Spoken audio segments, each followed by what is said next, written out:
Hey, Charlie. It's nice to meet you. I wanted to have a discussion with you on abortion. My position currently, but it's open to change, is that I'm pro-choice up until the 20-week mark, where my understanding is the studies say that the subjective conscious experience is what I kind of value about life.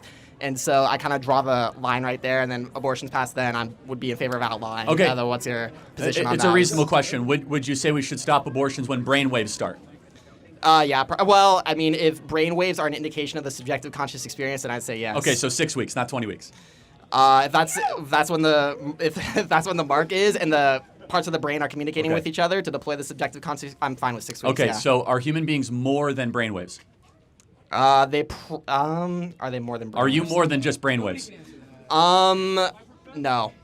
I don't think so. So you're nothing more than just brainwaves? I don't think so, personally. Okay. I think that's the most important thing. Like, the example that I would give you, the example that I would give is a person in comatose, right, who's indefinitely in coma and is not going to wake up, is hooked on life support. Right. Arguably, they have the unique DNA, they have the heartbeat still going, connected to the ventilator. I don't know if you would agree with that, but arguably the most important part that we're looking at there is whether they're awake or not. If they're not going to wake up, I wouldn't consider it murder to kill that People person. come out of comas all the time. That's true. That's true. If you want, you can come up in a sec. Yeah. I would say that just because there's a temporary lapse in the communication between like the brain, or just because there's a temporary lapse in you still have the parts of the brain that are able to deploy the subjective conscious experience. Can we come out to some agreement? Heartbeat and brainwaves probably a good time to cut off abortion, because that's right around 6 to 8 weeks, right around there. Sure. I'm not fine with that. So you're like a radical right winger, man. So no, I'm not like that's. I'm not like a.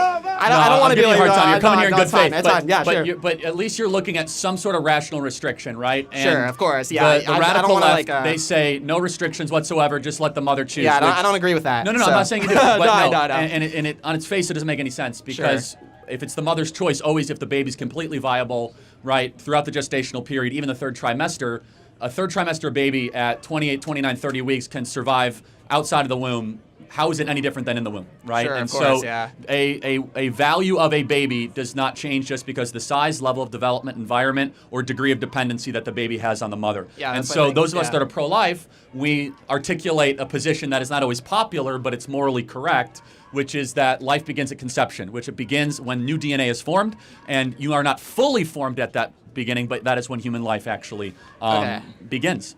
I don't mean this as a gotcha question, but it's actually genuinely you can try your curiosity. best. No, it's not. I've heard almost all of them. Sure. Would you consider Plan B like murder? Because there's it could be. So Plan B, we don't know if it actually is terminating a fertilized egg.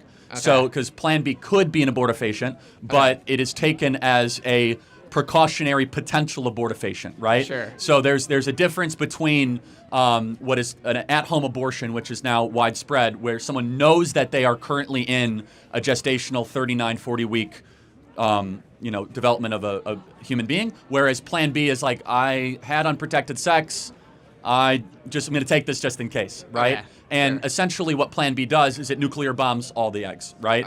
Okay. For that particular, and excuse the graphic nature of it, but that's what it does. So it depends on if the egg is actually fertilized or not, which is, I would never, encourage anyone to use Plan B, but it's a little more complicated than I understand. And then my second question, yes. Just another hypothetical situation that I've heard on a podcast. I know you've been on the Whatever podcast. Yep. It's right down the street. They film right down the street, by the way, in Santa Barbara. Yeah, it's really interesting. I really like watching they have good content. Yeah, it's not a great group of people, but yeah. Oh, really? Why? Okay, well, I won't. It's pretty self-evident, but yeah. Oh, okay. Well, anyway, so there was a woman on there. Her name was Jasmine, and I thought she posed like a pretty interesting hypothetical where there's a burning building, right, and you have 10 fertilized embryos and 3 live babies, and it's burning, and you only have an option to choose one. Which one are you saving? That's a tough question. I mean, first of all, it depends if the embryos will ever be used. That's the better question. So if you can guarantee the embryos will then be used into full fertilization, then to be consistent, you would have to save the 10 embryos. Okay. If they're fully fertilized, then will be used, yes. But the 3 babies have already gone through the entire gestational period, survived potential miscarriages, other side of birth-related issues. But that's a fair and very good question that to be principled, you have to answer it a certain way.